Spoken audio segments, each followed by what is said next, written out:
జగనన్న అంటే జనం కోసం, జనం మెచ్చిన ఘనమైన జనరంజక నవరత్నాలు, నవ్య విధాన పాలన, నమ్మకానికి అమ్మల, పోషణలో నాన్నల, వీరిద్దరినీ కలిసి చెరిసగమై అచ్చమైన స్వచ్ఛమైన అన్నల, మా హృదయ స్పందనకు ప్రతిరూపమై ఆంధ్ర అభ్యున్నతియే ధ్యేయంగా, తండ్రి ఆశయాలే మీ లక్ష్యాలుగా, రాజన్న రాజ్యం అమలుగా సాగుతున్న పోరాటంలో మీరు ప్రతి ఆంధ్ర గడపను పరికించి అమ్మ, అక్క, అన్న, చెల్లి, అవ్వ, తాత, బాబాయి, పిన్ని అంటూ ఇలా బంధాలకు, అనుబంధాలను, ఆత్మీయతను, మమతానురాగాలను చేర్చి మనసారా మమ్మల్ని పలకరించి మా కష్టాలను, బాధలను, కన్నీళ్లను పంచుకొని నేనున్నానంటూ, నేను వస్తానంటూ మాకు ధైర్యాన్నిచ్చి మా సమస్యలను పరిశోధించి ఆంధ్ర ప్రగతికి మార్గం వేసే దిశగా జగనన్న మీరు చేసిన ప్రజా సంక్షేమ యాత్ర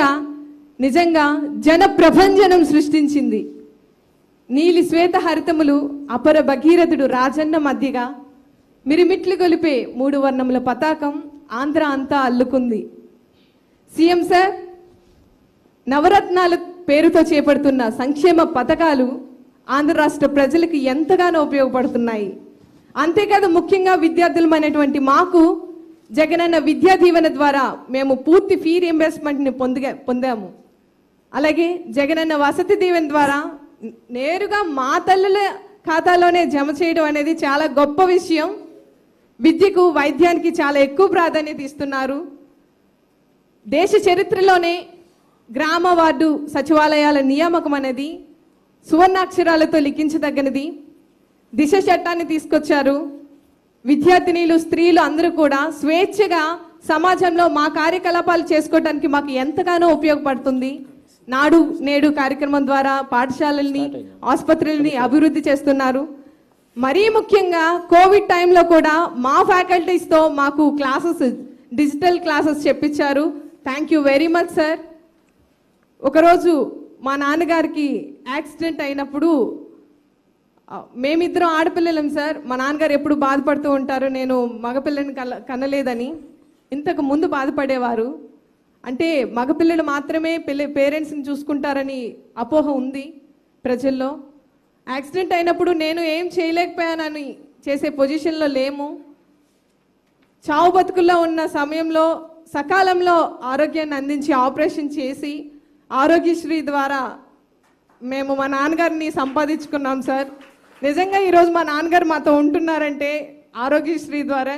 మీకు అలాగే వైఎస్ రాజశేఖర రెడ్డి గారికి మేము ఉన్నంత వరకు మా కుటుంబం జన్మలో రుణపడి ఉంటాం సార్. మేమే కాదు, మాలాంటి ఎన్నో కుటుంబాలు వారి యొక్క కుటుంబ సభ్యుల్ని కోల్పోకుండా వాళ్ళ జీవనం హ్యాపీగా వాళ్ళ ఫ్యామిలీస్తో సంతోషంగా ఉంటున్నారు. ఇప్పుడు మా నాన్నగారికి వికలాంగుల పెన్షన్ కూడా వస్తుంది.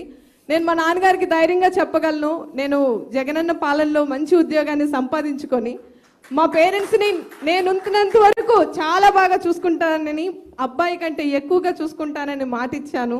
ఈ రోజు వరకు మా నాన్నగారు ఇప్పుడు అనట్లేదు సార్, ఖచ్చితంగా ఈ మా పెద్ద అబ్బాయి అని నన్ను చూసుకుంటున్నారు. చాలా సంతోషంగా ఉంది.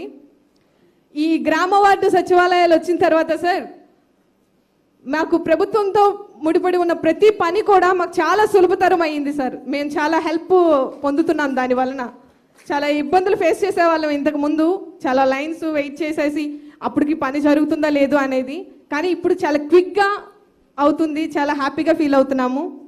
యాజ్ ఏ ఎకనామిక్స్ స్టూడెంట్గా నాకున్న పరిజ్ఞానం మేరకు కళాశాలలో అన్నింటిలో vocational courses, skill development courses అటువంటివి ట్రైనింగ్ సెంటర్స్ అట్లాంటివి పెట్టినట్లయితే డిగ్రీ, పీజీ చదువుకున్న వెంటనే విద్యార్థులు రిలీవ్ అయినప్పుడు వాళ్ళు ఎంఎస్ఎంఈలుగా మారే అవకాశం ఉంటుంది సార్.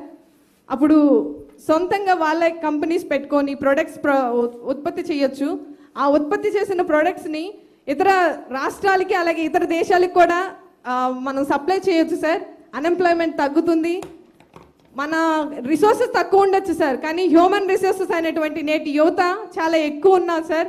మీకు ఖచ్చితంగా సపోర్ట్ చేస్తాము. మీ అండదండలు మాకు ఖచ్చితంగా కావాలని మనస్ఫూర్తిగా కోరుకుంటున్నాను. అంతేకాదు సార్, దిశ చట్టం తీసుకొచ్చారు. దిశ చట్టాన్ని కళాశాలలో కూడా ఉమెన్ సెల్ ఎలా ఉంటుందో అలా దిశ చట్టాన్ని ప్రతి ఒక్క కళాశాలలో పెట్టినట్లయితే విద్యార్థినిలు అలాగే ఫీమేల్ టీచర్స్ డిస్కస్ చేసుకొని అక్కడున్న సమస్యల్ని రెక్టిఫై చేసుకొని వారికి ఒక అవగాహన ఉంటుంది సార్. ఇది పెట్టినట్లయితే బాగుంటుందని అభిప్రాయపడుతున్నాను. మరీ ముఖ్యంగా పేద మధ్య తరగతి ప్రజలు ఎలా ఆలోచిస్తారంటే జనరల్ హ్యూమన్ సైకాలజీ, మాకు ఏదైనా కావాలంటే సార్ దేవుడా నాకు అది కావాలి, దేవుడా నాకు ఇది కావాలని అడుగుతాం. కానీ ఇక్కడ దేవుడే దిగొచ్చి మీకేం కావాలని అడుగుతున్నారు. ఇలా ఇంకెక్కడ ఉంటుంది సార్? మేము ఎంత అదృష్టవంతులు. నిజంగా రాజన్నను మించి పరిపాలన చేస్తున్నారు. ప్రజాస్వామ్యాన్ని మేము చూస్తున్నాం sir. We felt very very very happy sir and satisfied. ఇంకొక మాట చెప్పగలుగుతున్నాను ఏంటి అంటే, ఎక్కడుంటుంది సార్ మా అన్న సీఎం గారు అని చెప్పుకునే అదృష్టం ఇంకెక్కడా ఉండదు సార్. నిజంగా మాకు అన్నయ్య లేరు, నేను మా చెల్లి. కానీ ఖచ్చితంగా నేనే కాదు, ఆంధ్ర రాష్ట్ర ఆడపడుచులంతా కూడా మా అన్న జగన్ అన్న సీఎం అని చెప్పుకుంటున్నారు. అంత అదృష్టం మాకు ఇంకా రాదు సార్. చాలా హ్యాపీగా ఫీల్ అవుతున్నాము. మీరిచ్చిన పథకాలని మేము యూటిలైజ్ చేసుకొని మంచిగా బాగా చదువుకొని కష్టపడి మీ ప్రభుత్వంలోనే మినిస్టర్గా అవ్వాలని నా కోరిక సార్. ఖచ్చితంగా మీ ప్రభుత్వంలో మినిస్టర్గా అవుతాను, ప్రజలకు సేవ చేస్తానని మనస్ఫూర్తిగా ఆకాంక్షిస్తున్నాను సార్. మిమ్మల్ని చూశాక మీ పాలనలో నేను కూడా పాలు పంచుకోవాలని మనస్ఫూర్తిగా ఉంది సార్. మీరు అవకాశం ఇస్తే ఖచ్చితంగా చేస్తాను. మీరు బాగా సపోర్ట్ ఇస్తారు. ఆ ఎనర్జీ కూడా at the same time smile sir, కంటిన్యూస్గా స్మైల్ చేస్తారు. ఆ పాజిటివ్ మొత్తం ఏపీ మొత్తం చుట్టుతుంది. అందుకే బయట ఉన్న స్టేట్స్ కూడా మన వైపు చూస్తున్నారు. Such great sir. నిజంగా మీ ముందున్న మేమందరం కూడా చాలా హ్యాపీగా ఫీల్ అవుతున్నాం. అలాంటిది మీరు సీఎంగా ఉండటం వలన మీ కింద ఉన్న ప్రజలందరూ కూడా సంక్షేమంగా ఉండాలని ఇన్ని రకాల పథకాలను చేపట్టారు.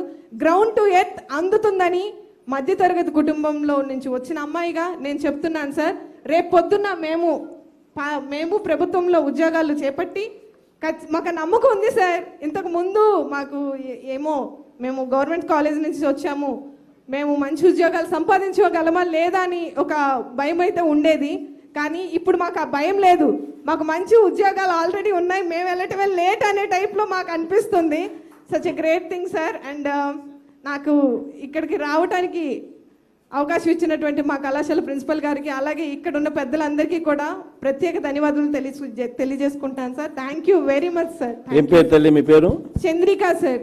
ఆముదాల వలసనా సార్? మీరు రాగోలు పాదయాత్రకు వచ్చినప్పుడు మా అమ్మగారు అలాగే మా ఊరు ప్రజలంతా కూడా మిమ్మల్ని చూడడానికి వచ్చారు సార్. చాలా హ్యాపీగా ఫీల్ అయ్యారు. ఆ రోజు వంట చేసుకోలేదు సార్ ఇంట్లో. మీరున్నంత సేపు అక్కడే ఉన్నారు. వాళ్ళకి అసలు ఆకలేయలేదు, ఏమనిపించలేదు. అక్కడ రోడ్ ఫెసిలిటీ అంటే బస్సెస్ కూడా సరిగ్గా ఉండవు సార్. అలాంటప్పుడు నడిచి వెళ్ళి కూడా మిమ్మల్ని చూడడానికి వచ్చారు. అసలు ఆ రోజైతే ఇంకా 2 days వరకు వాళ్ళు అదే మైండ్లో ఉన్నారు. మేము సీఎం సార్ మేము జగన్ అన్నని చూసాం, మేము జగన్ అన్నని చూసామని. ఖచ్చితంగా సార్ మీరు రావాలి అనుకున్నారు, మీరు వచ్చారు. వాళ్ళందరూ చాలా హ్యాపీగా ఫీల్ అవుతున్నారు సార్.